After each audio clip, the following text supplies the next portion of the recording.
general discussion on squats. You're like, really? Another squat video? It's like, well, why not? Why not? I mean, for one thing, like 50% of the population is women, right?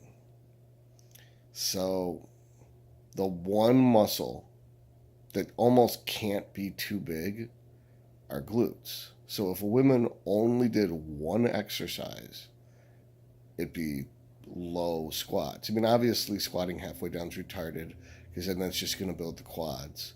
And vast majority of women squat wrong if they learn from a man because they're doing quad dominant squats. But for the most part, a nice, round, firm, high butt is crafted by squatting really low with a significant amount of weight, like 135, 185 pounds, for sets and reps, not just once. You're not. There's no point in squatting less than 6 reps. And so for glutes, obviously, low bar squatting would be the way to go. Men, on the other hand, think that they don't need glutes, that they should just have legs. So high bar squatting would be the way to go. Personally, I think that low bar squatting feels more comfortable and high bar squatting feels really uncomfortable. But I have poor ankle mobility. That's why I wear Nike Romalo squat shoes, is to get better ankle mobility. I thought it would take some adjusting, switching from Atomics, also pronounced Atomics, to, which is similar to Ride-A-Wear, basically like wrestling shoes that have been nerfed into being bodybuilding shoes. But the point is, the Nike Romalos were instant improvement on my squat. It felt so much more comfortable. Apparently, my right heel used to twitch when I got to the bottom of a rep when I used the Atomics. But when I started using the Nike squat shoes, they're just great. I mean, it really helped. Mostly with my muscle connection control, security, and safety. If you watch the most recent squatting video on Instagram, I'm shaking like a leaf, but as soon as I start moving the weight, my body adapted. So it's kind of got like a programmed neuromuscular response. People call it muscle memory, and it's just an acquired skill. And just standing there bolt upright and using my bones to support 400 pounds, I was shaking. But when the muscles were engaged, everything was good. Now, having that ankle mobility really helps keep it off the lower back, even though it's 400 pounds. I really don't feel much lower back involvement. I feel more lower back involvement with bent rows than I do with Romanian deadlifts or with squatting, which is, and I do Yates style rows, so it's kind of counterintuitive in that respect. So, obviously I've turned away from doing high weight, low rep stuff. There's no point in going less than 6 reps because the goal is to build muscles. There are guys out there who think that, okay, you don't want to build your glutes, you just want to build your quads, and to get a nice X-framed and have a nice men's physique or a classic physique look, you may be correct. But, I think that having strong glutes is important. I don't know if having big glutes is important. You want it to be proportionate with everything else. So, one of the key elements of leg development is developing the legs, not necessarily developing the squat for squat's sake. So putting squats first tends to just be a lower back exercise. I put squats later in the workout. The best place to put them is at the end.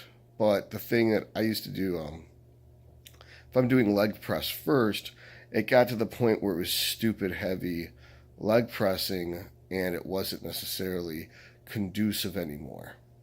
That the leg press started getting so heavy that it was uncomfortable and squatting became more comfortable. So that I'd rather squat 400 pounds after pre-exhausting the quads, the hamstrings, and the calves, and then leg press 800 for 10 to 15 reps then start with leg press and be working up to 1,200 pounds, because it gets too hard to unrack it when your legs aren't long enough for the equipment. If you got long legs, leg press might be better, but if you got short legs, squat might be better. Hack squat's the perfect blend. Hack squat's my favorite. Unfortunately, at the gym I go to, I don't really like how that hack squat feels on my quadricep tendon. That everyone I know who uses that hack squat has to use hundreds of pounds less than they would on, say, a Nicarian hack squat.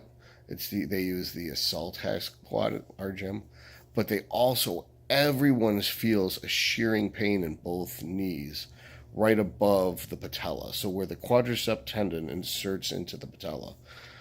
Some people aren't sophisticated enough to understand what sensation they're feeling. They just say they've got like a kindergarten approach towards anatomy, and that's not how you build a body.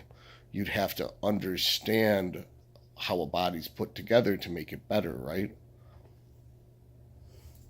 How are you going to work on a car and you don't know what a fender is? You just call it the thingy on the side. Oh, this goes on the thingy on the side. What do you mean the thingy on the side? The turn signal? No, the other thingy on the side. You mean the rear view mirror?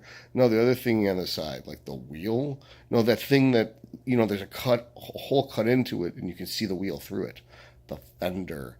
So it's like the piece of connective tissue that attaches the quadricep muscle to the patella is called the quadricep tendon. So not everyone says, oh, it hurts my quadricep tendon. They say, oh, it hurts my knees. But everyone is in the exact same place on this particular hack squat, regardless of foot placement or pad adjustment, whatever. It's nothing like the Icarian, which is the greatest hack squat ever built. If you have access to an Icarian, also known as pre-core hack squat, that to me is the best way to target your legs, because you get the best of both worlds, the squat and the leg press. The safety and convenience of a leg press, but the motion of the squat. It depends where you put your feet.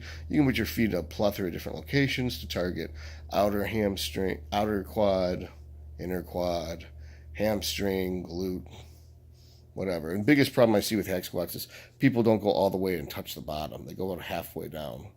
And it's like, again, if you're trying to develop the legs, you want to do pretty close to full range of motion and stretch and squeeze those between sets. You're not going to want to do these little shitty partial reps. That's not going to build good legs. It'll build stiff legs that are inflexible, and your mobility issues will get worse. That's why I always do the mobility exercises before every workout, not even before just legs and back. Now I do the mobility exercises before every workout so that my mobility is better for leg day. So it's almost like, even though legs is 1 day and upper body is 3 days, it's still the leg day is the focal point of the week. It's like all those single dads out there that their whole week revolves around the 2 Saturdays a month that they get to see their kids. That's what they live for. And so they work 28 days so that they have 2 days a month to get to see their kids. Then that would be how I approach leg day. But if your kids could snap and beat the shit out of you and rip your arms and legs out of their sockets. So I have to actually approach it with fear and trepidation and respect. But my whole life revolves around leg day. And the key movement of leg day is squats. So in a lot of ways, my whole life revolves around squats. That's why I talk about it so much. It's the king of all movements, most important exercise. That back squats with a low bar position hits the same muscles as a deadlift. So you really don't need deadlifts in theory if you do low bar back squats. You get the quadricep muscles really well with high bar back squats. And then as far as upper body goes, you got your incline bench and pull-ups, and you're set. You pretty much hit every muscle in your body between those 4 movements. So not that you have to do low bar and high bar back squats. I'm just saying that people are like, well, the deadlift is better than the squat. It's like the only people who say that have long limbs, and so they can deadlift a lot more than they squat. For me, I can deadlift like 450, maybe, and I could squat 400 for 8 or 9. I'm disproportionately strong at squatting. And it's like, what muscles is the squat supposed to develop? I mean, the deadlift's supposed to develop lower back and glutes. I have exceptionally well developed lower back and glutes, despite not being a good deadlifter. So, to me, whether you're good at deadlifts or good at squatting has to do with your limb length. If you got short legs, you're going to be good at squatting. If you got long legs, you're going to be good at that means you have long arms. And if you've got long arms, you're going to be good at deadlifting because it's easier. You don't have to bend over as far. You don't have to squat down as low to get to that bar. That's why I like Romanian deadlifts, is I can come down as low as my lower back is good, but not so low that my lower back is bad, because I want it to be a hamstring glute movement, not a lower back movement. I don't think you have to train the lower back concentric and eccentric contractions to develop the lumbar support muscles. I find that just isometric contraction and holding a proper lordotic position in the lower back against enormous amounts of weight is still going to develop the stability of that muscle. And if you've got striated lower back on stage, a Christmas tree it's called, then clearly you did it right. You don't have to go back to the drawing board and try to have a better lower back if you already have a Christmas tree when you compete. So I know it's good enough for me, and I don't consider myself a genetically gifted individual.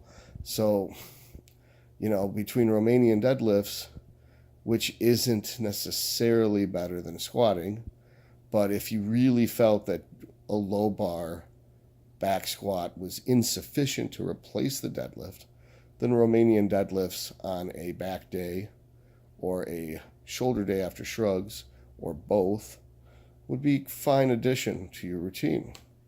So to me, the biggest movements you want to do, the main movements, are squat. And then you find a day that's optimally 72 hours away, halfway around the week.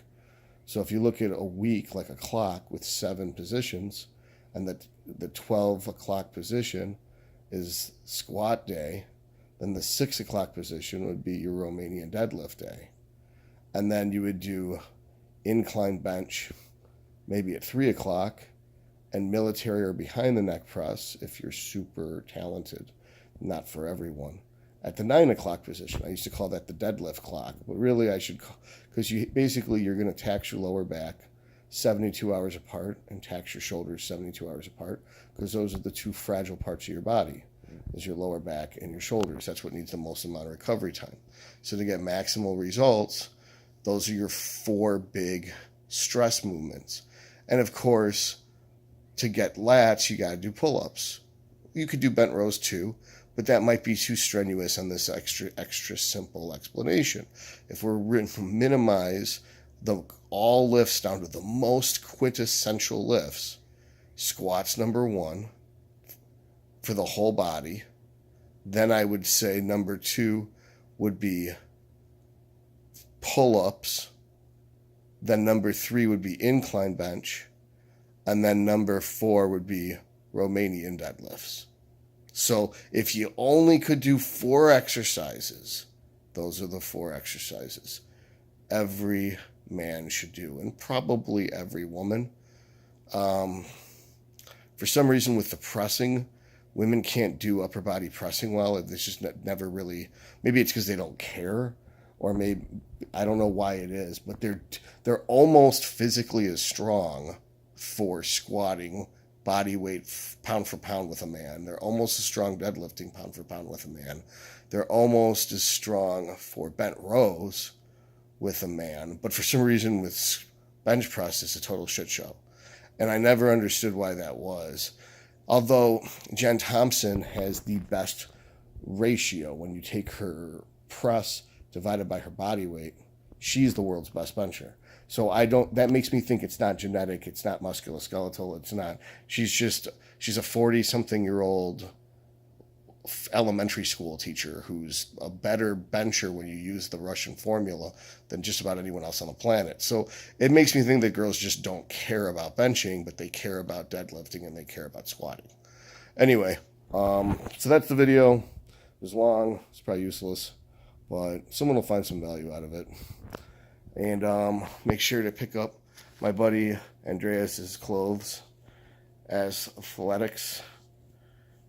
I probably should tell you what the website is, because that would be fucking useful if I'm going to advertise for him, but I don't know, I'm not that coordinated or planned out.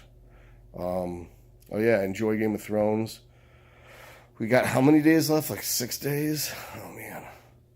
Been watching a bunch of George R.R. Martin videos talking about his character writing and development for the characters.